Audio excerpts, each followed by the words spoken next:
इस कहानी के पिछले पार्ट में आपने देखा कि सिर्फ एक ही शख्स बच गया था जो ज़ॉम्बी उसे मारने के लिए पीछा कर रहे थे, जिसका नाम मार्टिन था। वो अपनी जान बचाकर भागते हुए आकर अपने कार में बैठ गया था और जैसे ही वो कार को स्टार्ट करने के लिए चाबी लगाता है तो उसकी जेब से एक गोल्ड की कॉइन नीचे गिर जाती है। ठीक उसी वक्त पर हर्जोग भी वहाँ पर आ गया था, जो गाड़ी के बाहर खड़ा था उसे देख रहा था। और अब यहाँ से हर्जोग कार का शीशा तोड़कर मार्टिन को पकड़ लेता है कि तभी हम देखते हैं और भी बहुत सारे ज़ॉम्बी वहाँ पहुँच जाते हैं और गाड़ी में घुसने की कोशिश करने लगते हैं। मार्टिन अपनी जान बचाने के लिए वो तेजी से अपनी गाड़ी को वहाँ से भगाने लगता है, जिसकी वजह से सारे ज़ॉम्बीज नीचे गिर जाते हैं सिवाय हर्जोग के। हर्जोग उसके गाड़ी से लटका रहता है कि तभी वो देखता है कि सामने से एक ट्रक तेजी से आ रहा है। यह देखते हुए मार्टिन हर्जोग को उस ट्रक के करीब ले जाकर उसके हवाले कर देता है, जिसकी वजह से ट्रक हर्जोग को उड़ा कर ले जाता है। इस हादसे में हर्जोग का हाथ कटकर उसके कार में ही गिर जाता है। ट्रक ड्राइवर यह सब कुछ देख रहा होता है। वो हालात को जानने के लिए ट्रक से नीचे उतरकर हर्जोग के पास जाता है कि तभी हम देखते हैं कि हर्जोग उसके साथ कुछ अजीब ही कर देता है। वो अपने 3 फिंगर की मदद से उस ट्रक ड्राइवर की जान ही ले लेता है। जान लेने के बाद हर्जोग अपने सोल्जर्स के पास आकर उन्हें हुक्म देने लगता है कि सभी लोग आबादी की तरफ चले जाओ। दूसरी तरफ हम मार्टिन को देखते हैं जो अपनी गाड़ी को काफी तेजी से भगा रहा था और इसी दौरान उसे नींद भी आने लग जाती है, जिसकी वजह से गाड़ी की बैलेंस खराब होने की वजह से क्रैश हो जाती है और इसी हादसे में वो बेहोश हो जाता है। और जब मार्टिन होश में आता है तो वो देखता है कि अब वो हॉस्पिटल में है कि तभी वहीं पर कुछ पुलिस वाले मार्टिन के पास अपने इन्वेस्टिगेशन के लिए आते हैं और उससे पूछताछ करना शुरू कर देते हैं। मार्टिन के साथ जो बीते हुए दिनों में घटना घटा था वह सब कुछ पुलिस वाले को बताता है, लेकिन पुलिस उसकी एक भी बातों पर विश्वास नहीं कर रहे थे और पुलिस उसे गिरफ्तार भी कर लेती है। वो इसलिए कि जितने भी पुलिस को लाशें मिली हैं उन्हें लगता है कि उन सभी की मर्डर मार्टिन ने ही की है और सारा का सारा इल्जाम मार्टिन पर आ जाता है। इसके बाद जो डॉक्टर उसका ट्रीटमेंट किया था वो उसके पास आता है और कहने लगता है कि मैं तुम्हें एक गुड न्यूज सुनाता हूँ। वो कहता है कि तुम्हारा एक हाथ कट चुका था, लेकिन खुशकिस्मती ये है कि वो हाथ हमें तुम्हारी गाड़ी में ही मिल गई थी, जिसको हमने तुम्हारे बाजुओं के साथ जोड़ दिया है। यह सुनते ही मार्टिन अपने हाथ की तरफ देखता है, तब उसे पता चलता है कि वो तो उसका हाथ ही नहीं बल्कि हर्जोग का हाथ है। यह देखकर वो डॉक्टर्स को बताता है कि ये उसका हाथ नहीं है। अभी यह कह ही रहा था कि तभी उसका हाथ उसके कंट्रोल से बाहर हो जाता है और साथ ही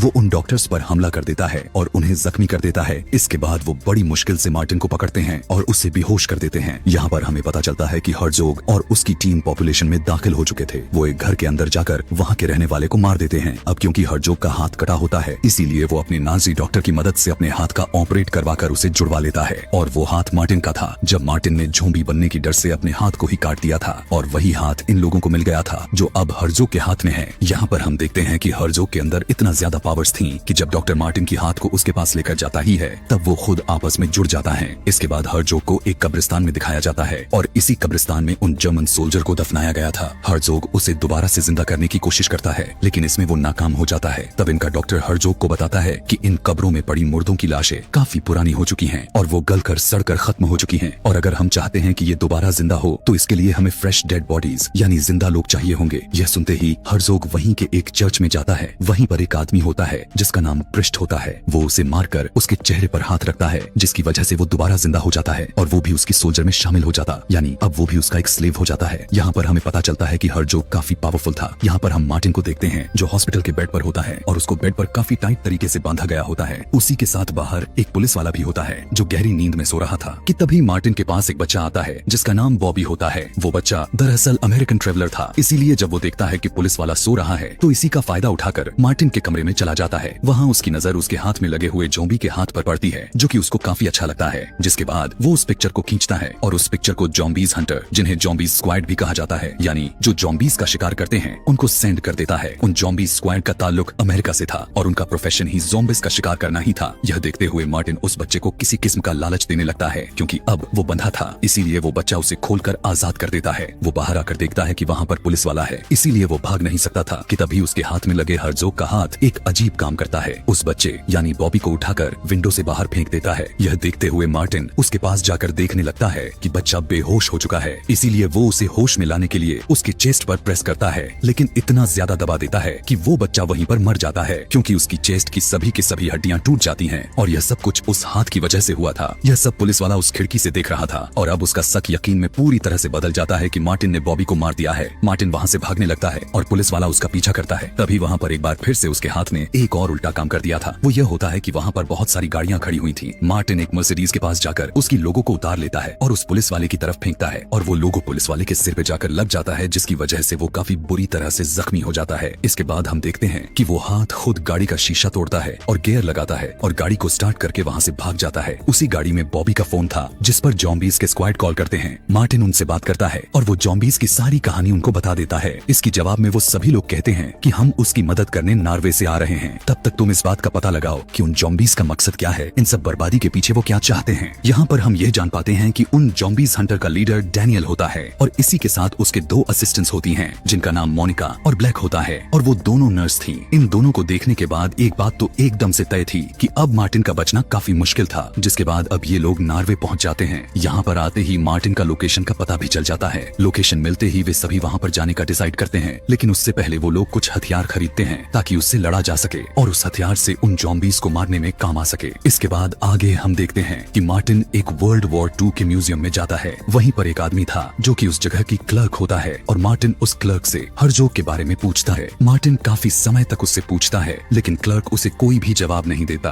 और जब वो नहीं मानता तब वो अपने हाथ की मदद लेता है और जैसे ही वो उसे मारने जाता है तब क्लर्क उसे हर्जोग के बारे में बताने के लिए राजी हो जाता है। वो सबसे पहले हर्जोग की हिस्ट्री सुनाता है। हिस्ट्री सुनने के बाद मार्टिन को पता चलता है कि हिटलर उन जॉम्बीज का सरदार था। उसने हर्जोग को एक टास्क दिया था। उस टास्क में यह था कि उसे एक गांव को खत्म करना था जिसका नाम टेलविक्ट था। वो लोग टेलविक्ट में जा पाते उससे पहले ही ऑक्सफोर्ड के लोगों ने उन्हें मार डाला। इसके बाद मार्टिन अंदाजा लगाने लगता है कि यह सब कुछ वो अपने ऑनर को जो उन्हें हिटलर की तरफ से मिला था उसे पूरा करने जाते हैं। उसके पास एक मैप पड़ा था जिससे उसे यह पता चलता है कि वो गांव जिसका उन्हें ऑर्डर दिया गया था खत्म करने के लिए, यह म्यूजियम भी बिल्कुल ठीक उसी जगह पर थी। अभी मार्टिन मैप को देख ही रहा था कि तभी बाहर से लोगों की चीखने चिल्लाने की आवाजें आना शुरू हो जाती हैं। बाहर देखने पर उसे पता चलता है कि वहाँ पर हर्जोग आ चुका था और वो अपनी पूरी टीम के साथ था और वो लोग वहाँ पर मौजूद लोगों को मारकर उन्हें भी जॉम्बीज बनाते जा रहे थे। तभी वो एक आदमी को पकड़ते हैं और उसकी सारी की सारी अंतड़ियों को खींचकर बाहर निकाल देते हैं, जिसके बाद हर्जोग भी उस म्यूजियम में प्रवेश करता है। वहीं पर हम देखते हैं कि मार्टिन और क्लर्क अपनी जान बचाने के लिए उसी म्यूजियम में छुप गए थे। वो एक डमी बने होते हैं ताकि जॉम्बीज उन्हें पहचान ना पाए। हर्जोग की नजर उसी मैप पर पड़ जाती है और उसे उठा लेता है और वहाँ से चला जाता है। उसके जाने के बाद जब मार्टिन बाहर आता है तब वो देखता है कि कुछ जॉम्बीज बाहर घूम रहे होते हैं। यहाँ पर मार्टिन अपने उस हाथ को इस्तेमाल करता है और एक एक करके सभी जॉम्बीज को मार देता है कि तभी मार्टिन उन मरे हुए आदमी के चेहरे पर अपना कटे हुए वाले हाथ रखता है, जिसकी वजह से वो आदमी जिंदा हो जाता है। यह देखकर मार्टिन काफी डर जाता है और वो उसे फिर से मार देता है। यहाँ पर उसे पता चल जाता है कि अब वो भी काफी पावर्स का मालिक है और वो भी अब मुर्दों को जिंदा कर सकता है। यह सोचते हुए वो उस आदमी को फिर से जिंदा कर देता है। ठीक उसी वक्त एक कुल्हाड़ी आती है और उस आदमी के सिर पर लग जाती है, जिससे वो मर जाता है। और ये कुल्हाड़ी किसी और ने नहीं बल्कि ज़ॉम्बी हंटर डैनियल ने मारी थी और उसके बाद वो उसकी पिक्चर्स बना लेता है। यहाँ पर मार्टिन उन्हें अपनी हाथ का पावर दिखाते हुए उसे फिर से जिंदा कर देता है। यह देखकर डैनियल उससे कहता है कि तुम अपनी एक आर्मी बनाओ और साथ ही वो उसे यह भी बताता है कि कुछ रशियन सोल्जर्स को हर्जोग ने मरवा दिया था जिनकी लाशें बर्फीले इलाकों में दफन हैं। डैनियल मार्टिन से कहता है कि उन्हें फिर से जिंदा कर दो, जिसकी वजह से उनकी एक आर्मी बन जाएगी और फिर हम भी हर्जोग से बदला ले सकेंगे। यह सुनते हुए मार्टिन इसके लिए राजी हो जाता है। इसके बाद वे सभी के सभी मार्टिन को लेकर उन डेड बॉडीज को जिंदा करने के लिए जाने लगते हैं और साथ में मोनिका, ब्लैक और क्लर्क को हर्जोग के लिए छोड़ देते हैं ताकि वो तीनों उसका पहरा दें और वो लोग हर्जोग का टाइम खराब करने में लगे रहें ताकि उन्हें डेड बॉडीज को जिंदा करने में काफी टाइम मिल सके। दूसरी सीन में हम देखते हैं कि हर्जोग एक टैंक को लेकर आगे की तरफ बढ़ रहा था और लोगों को काफी बुरी तरह से कुचलता जा रहा था और अपने साथ शामिल कर रहे थे। मोनिका को एक आइडिया आता है। वो कहती है कि हम दोनों में से किसी को कोई एक उन जॉम्बीज में से एक को यहाँ पर लेकर आएगा, जिसके पीछे बाकी सारे जॉम्बीज भी आ जाएंगे, जिसके बाद सभी जॉम्बीज को बम से उड़ा देंगे और हमें यहाँ पर किसी ऐसे इंसान को लाना होगा जो वो इस जगह के बारे में काफी अच्छे से जानता हो। हम दोनों यहाँ पर नए हैं, इसीलिए हमें यह करना काफी मुश्किल होगा। इसीलिए दोनों क्लर्क को ऐसा करने के लिए कहती हैं, जिसके बाद क्लर्क उन सभी जॉम्बीज को अपने पीछे लेकर आता है। लेकिन यह देखते हुए हर्जोग अपने सोल्जर्स को उसके पीछे जाने से मना कर रहा था, पर क्लर्क उन्हें किसी न किसी तरह लेकर आ जाता है। जिसके बाद मोनिका और ब्लैक अपने प्लान के मुताबिक उन सारी जॉम्बीज को बॉम्ब से उड़ा देती हैं। यह करते हुए वो तीनों काफी खुश हो जाते हैं क्योंकि उनका प्लान सक्सेसफुल हो गया था। लेकिन हम देखते हैं कि हर्जोग अब काफी गुस्से में आ जाता है। वो अपने टैंक को उन तीनों की तरफ कर देता है और फायर करना शुरू कर देता है। अब उसे लगता है कि वो तीनों मर चुके हैं, इसीलिए वो आगे की तरफ चल पड़ता है। रात में हम देखते हैं डैनियल की गाड़ी काफी किसी गड्ढे में फंस जाता है और उन्हें अपने कार को उस गड्ढे से बाहर निकालना था, यानी अपने गाड़ी के टायर के नीचे कुछ रखना होगा ताकि उनके गाड़ी को गड्ढे से बाहर निकाला जा सके। कुछ न मिलने पर वो डिसाइड करते हैं कि उसी ज़ॉम्बी को रखा जाए जिसे मारकर जिंदा किया गया था और वो ऐसा ही करते हैं। जिसके बाद दोनों उस ज़ॉम्बी के सहारे अपनी गाड़ी को गड्ढे से बाहर निकाल लेते हैं और अब वो लोग वहाँ और पहुँच जाते हैं जहाँ पर वो रशियन डेड बॉडीज को दफनाया गया था कि तभी मार्टिन अपने हाथ को जमीन पर पटकता है और एक एक करके सारे रशियन के मरे हुए लोग जमीन से निकलकर बाहर आ जाते हैं। जिसके बाद एक रशियन कमांडर उठकर मार्टिन के पास आ जाता है, जिसे देखकर मार्टिन काफी डरने लगता है। लेकिन कुछ टाइम के बाद उसे काफी शांति मिलती है क्योंकि वे सभी के सभी रशियन सोल्जर्स मार्टिन को अपना लीडर समझ रहे थे। यहाँ पर हर्जोग अपनी टीम के साथ आगे बढ़ते बढ़ते सुबह हो जाती है। अब यहाँ पर मार्टिन और हर्जोग दोनों का आमना सामना हो ही जाता है। मार्टिन के साथ भी उसकी पूरी फौज फौज खड़ी थी। यह देखते हुए हर्जोग काफी हैरान हो जाता है क्योंकि वो मार्टिन के साथ इतनी बड़ी फौज को देखकर वो सोचने लगता है कि ऐसा कैसे हो सकता है, और उसे पता भी चल जाता है कि ये सभी सोल्जर्स कोई और नहीं बल्कि रसियन आर्मी ही है जिसे हमने दफनाया हुआ था। लेकिन तभी मार्टिन हर्जोग उसे अपना हाथ भी दिखाता है जो कि हर्जोग का होता है। यहाँ पर वो रसियन शैतान कमांडर सिर्फ हर्जोग को ही देखे जा रहा था क्योंकि अब वो हर्जोग से सिर्फ और सिर्फ बदला लेना चाहता है। जिसके बाद दोनों आर्मी मुकाबले के लिए एक दूसरे की तरफ बढ़ते हैं जबकि वो कमांडर सिर्फ हर्जोग की तरफ बढ़ता है। इसी दौरान उसके रास्ते में उसे रोकने के लिए बहुत से सोल्जर्स आए लेकिन वो सभी को मार दिया। कि तभी यह लड़ाई देखते हुए पुलिस वाले भी वहाँ पर पहुँच जाते हैं। कि तभी वे देखते हैं कि ठीक उन्हीं के सामने एक बहुत बड़ा टैंक आ रहा है और देखते ही देखते वो टैंक उनके गाड़ी को कुचलने लगता है। लेकिन यह देखते ही सभी पुलिस वाले फौरन गाड़ी से बाहर निकलकर भाग जाते हैं और उनकी जान बच जाती है और भागकर सभी लोग एक घर में जाकर छुप जाते हैं। जिसके बाद मार्टिन डैनियल को उस टैंक को काबू करने के लिए भेज देता है और यहाँ हम देखते हैं कि दोनों सोल्जर्स की आपस में जंग छिड़ जाती है और दोनों लड़ने लगते हैं। कि तभी ठीक उसी वक्त पर मोनिका, ब्लैक और क्लर्क भी वहाँ पर आ जाते हैं। मार्टिन की टीम काफी स्ट्रांग थी और यही वजह होती है कि उन नॉर्जी ज़ॉम्बीज़ टीम को मारते जा रहे थे।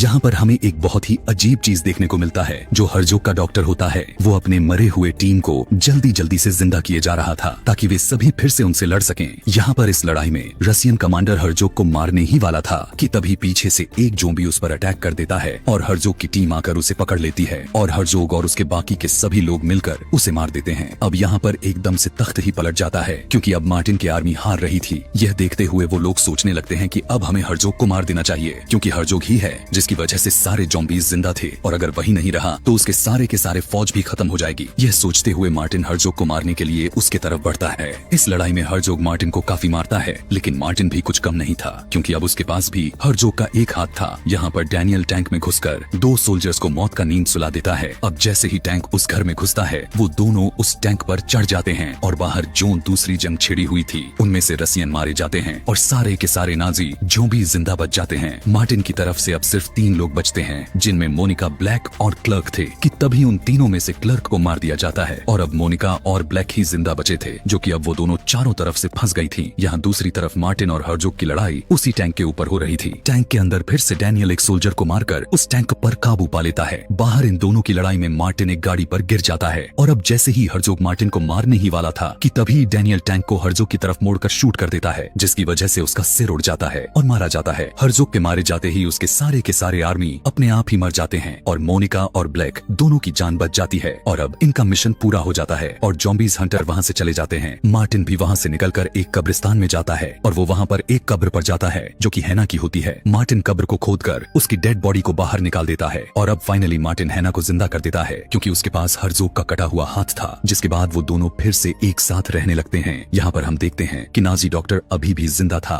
कि तभी उसे हर्जोग का सिर मिलता है और वो सिर अभी भी जिंदा होता है और इसी के साथ यह कहानी यहीं पर समाप्त हो जाती है। Thanks for watching.